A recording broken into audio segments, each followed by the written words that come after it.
तो last episode में हमने देखा कि सारे ही लोग अपनी अपनी मजबूरी के चलते वापस से उस गेम को कंटिन्यू करने का फैसला करते हैं और वैन में बैठ जाते हैं।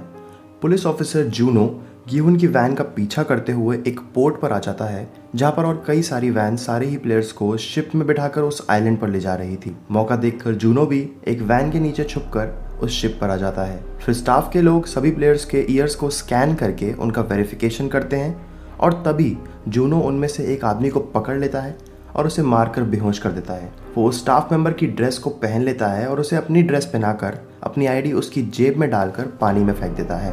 तभी वहाँ बाकी के स्टाफ मेंबर आ जाते हैं जो कि जूनो से उसके वहाँ खड़े होने की वजह पूछते हैं और तब जाके जूनो को समझ आता है कि स्टाफ मेंबर के मास्क पर बना जो डिज़ाइन है वो दरअसल उनकी पोजीशन को डिसाइड करता है। सर्कल शेप वाले वर्कर्स हैं, ट्रायंगल शेप वाले सोल्जर्स और स्क्वायर शेप वाले उनके मैनेजर्स। शिप आइलैंड पर पहुंच जाती है और सारे प्लेयर्स जो अभी तक बेहोशी की हालत में थे उनके कपड़े चेंज किए जाते हैं। सैबियोक को होश आ जाता है और वो स्टाफ की जेब में से एक पॉकेट नाइफ चुरा लेती है। फिर सभी प्लेयर्स एक दूसरे से दोबारा मिलते हैं और गीहुन, इलनाम, सैबियोक, सांगवू और अली सब मिलकर डिसाइड करते हैं कि अब वो एक टीम की तरह खेलेंगे जिससे कि उनके जीतने के चांसेस और बढ़ जाएं।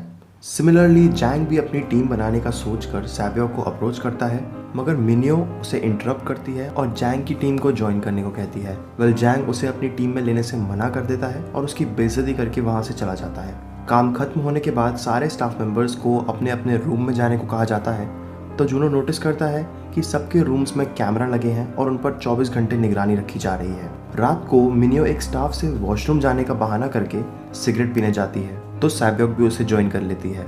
सैबियोक फिर अपनी पॉकेट नाइफ की हेल्प से वॉशरूम के ऊपर वाले वेंट को खोलती है और उसके अंदर जाने लगती है। वो किचन के वेंट पर आकर ये नोटिस करती है कि वहाँ पर काफ़ी ज़्यादा शुगर को मेल्ट करके कुछ बनाया जा रहा है और पकड़े जाने से पहले ही वापस आ जाती है। फिर वो मिनियो को ये बात बताती है पर मिनियो उसकी इस बात पर ज़्यादा ध्यान नहीं देती और वो सब सोने चले जाते हैं।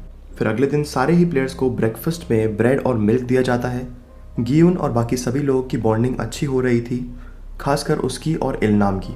वो एक दूसरे से अपने बचपन की बातें करते हैं और साथ में ही मिलकर ब्रेकफास्ट भी किया करते हैं। फिर वहाँ अनाउंसमेंट होती है और सभी प्लेयर्स को अगले गेम के लिए ले जाया जाता है जिसका नाम होता है हनीकॉम। सांगवू को ये गेम समझ आ जाता है क्योंकि उसने बचपन में ये गेम खेला हुआ था और वो किसी को भी बिना बताए सबसे इजी शेप चूज कर लेता है। गीहुन सबसे टफ अम्ब्रेला की शेप चूज करता है। सांगवू उसे फिर भी नहीं बताता कि अम्ब्रेला की शेप को शुगर में से ब्रेक करना बहुत ही टफ है और वो गेम हार सकता है। जब गीहुन को ये बात रियलाइज होती है तो वो समझ जाता है कि उसने बहुत बड़ा पंगा ले लिया है और वो उस शेप को ब्रेक नहीं कर सकता।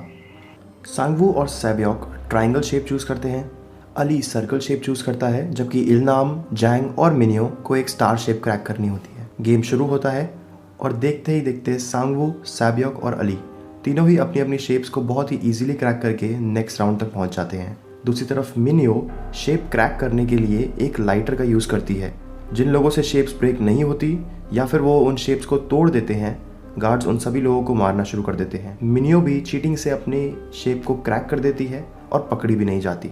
फिर वो अपना लाइटर जैंग की तरफ फेंकती है और उसे इशारा करके वहाँ से चली जाती है।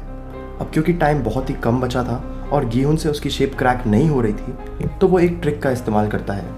वो हनीकॉम को लिक करने लगता है जिससे कि वो थिन होकर बाहर आ जाए। उसे ऐसा करते देख बाकी सभी लोग वही करने लगते हैं और लास्ट मोमेंट पर गीहुन और इलनाम दोनों ही शेप्स को क्रैक करके अगले राउंड तक आ जाते हैं। टाइम खत्म होने के बाद बचे हुए सभी लोगों को मार दिया जाता है। फ्रंटमैन ये सब देख रहा था, जूनो भी उधर ही मौजूद था और वो ये सब देखकर हैरान रह जाता है। एक सुपीरियर स्टाफ मेंबर जूनो से उन बॉडीज को उठाकर ग्राउंड क्लियर करने को बोलता है।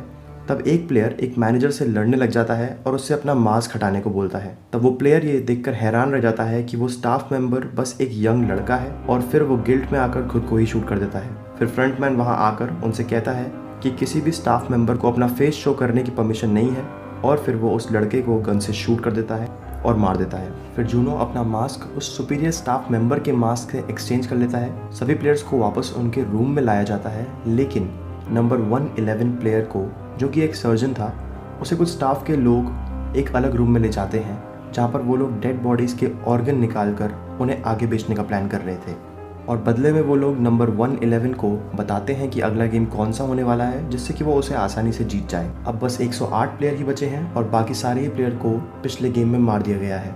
अब अगली सुबह सारे ही प्लेयर्स को ब्रेकफास्ट में बस एक एग और एक कोल्ड ड्रिंक दी जाती है, जिसको लेकर जैंग और एक प्लेयर में झगड़ा शुरू हो जाता है। फिर जैंग गुस्से में आकर उस आदमी को बहुत मारता है और उसकी मौके पर ही मौत हो जाती है। ये सब देखने के बाद भी स्टाफ के लोग बीच में इंटरफेयर नहीं करते और इससे ये पता लगता है कि इस गेम में एक दूसरे को मारना भी फेयर है। फिर जैंग और उसकी टीम अब ये प्लान करते हैं कि वो सबको इसी तरह मारकर पैसे जीत जाएंगे। उधर नंबर 111 जो ऑर्गन्स को हार्वेस्ट कर रहा था, उसे ये बताया जाता है कि मैनेजमेंट ने जानबूझकर कम फूड सप्लाई किया जिससे कि वो मरने मारने पर उतर आए। दूसरी तरफ गीहुन और उसकी टीम रात भर जागने का डिसाइड करते हैं और सैब्योक को अकेला बैठा देखकर उसे अपनी टीम में ज्वाइन करने को बोलता है। अब प्लेयर नंबर 111 वापस आता है और जैंग को अगले गेम के बारे में बताता है जिससे कि वो उसे अपनी टीम को ज्वाइन करने दे। रात होते ही हॉल की सारी लाइट्स बंद कर दी जाती हैं और गार्ड्स को एक स्पेशल गेम के लिए तैनात कर दिया जाता है। रूम में अंधेरा होता है, तब जैंग और उसकी टीम वहां बैठे सभी लोगों को मारना शुरू कर देते हैं। लोगों के चीखने और चिल्लाने की आवाज़ से बाकी सभी प्लेयर्स की नींद खुल जाती है, जबकि शो का होस्ट फ्रंटमैन ये सब होता हुआ देख रहा था। वो ऑर्डर देता है कि हॉल की लाइट्स को बार बार ऑन और ऑफ किया जाए जिससे कि वो उस हॉल में चल रहे गेम को ठीक से देख पाएँ और उसे रिकॉर्ड कर सकें। देखते ही देखते उस हॉल में डेड बॉडीज़ का ढेर लग जाता है और सारी ही टीम्स एक दूसरे से लड़ने लग जाती हैं। फिर जैसे ही जैंग सैब्योक को मारने लगता है तो एक दूसरा प्लेयर आके उसे बचा लेता है। तब बेड के ऊपर खड़ा प्लेयर नंबर 1 ओ इल्नाम चिल्लाते हुए उन सबको रुक जाने के लिए कहता है। ये देखकर फ्रंटमैन उस गेम को स्टॉप कर देता है और लाइट्स दोबारा से ऑन हो जाती हैं। फिर सभी वर्कर्स वहां आ जाते हैं और ये अनाउंस किया जाता है कि 27 प्लेयर्स को मार दिया गया है और अब सिर्फ 80 प्लेयर ही बचे हैं।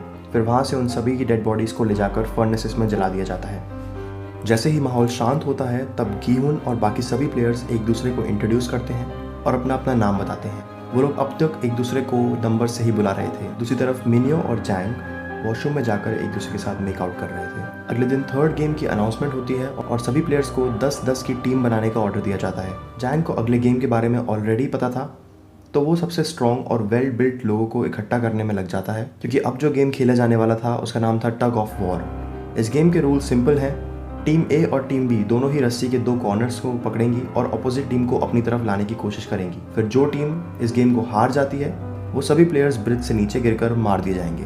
लॉन्ग स्टोरी शॉर्ट, गीहुन की टीम में कमज़ोर प्लेयर्स हैं और दूसरी तरफ जैंग की टीम के प्लेयर्स सारे ही स्ट्रॉन्ग हैं। गेम शुरू होता है और इंस्टेंटली जैंग की टीम एक दूसरी टीम को हरा देती है और फिर वो सभी प्लेयर्स ब्रिज से नीचे गिरकर मर जाते हैं। अब बारी आती है गीहुन की टीम की, जिनका मुकाबला एक स्ट्रॉन्ग टीम से होने वाला था। वो ये समझ जाते हैं कि उनके जीतने के चांसेस बहुत ही कम है और वो सब लोग मर जाने वाले हैं। तब इल्नाम उन्हें बताता है कि बचपन में वो इस गेम का one of the best player था। वो उन्हें कुछ टेक्निक समझाता है जिससे कि रस्सी के सबसे आगे और सबसे पीछे वाले दोनों ही प्लेयर स्ट्रॉन्ग होने चाहिए और उन्हें रस्सी को अलग अलग तरफ से पकड़ना होगा जिससे कि वो लोग रस्सी को आसानी से खींच पाएँ। वो उन्हें ये भी बताता है कि उन्हें गेम शुरू होने के पहले 10 सेकेंड अपनी पोजीशंस को होल्ड करना होगा ताकि वो अपने ओपोनेंट्स को अचानक से अपनी तरफ खींच पाएं। इल्नाम की बताई गई ये सारी ही टेक्निक कुछ देर तक काम करती हैं, पर लास्ट मोमेंट पर जब ओपोनेंट की टीम जीतने ही वाली थी तब सांगू उन सबको रस्सी को ढील देने को कहता है जिससे कि ओपोनेंट की टीम का बैलेंस लूज हो जाए और वो लोग उन्हें अपनी तरफ एकदम से खींच लें। एपिसोड के आखिर में हम देखते हैं कि गीहुन की टीम 3 काउंट करते ही रस्सी छोड़ देती है और ब्रिज के एंड तक पहुंच जाती है।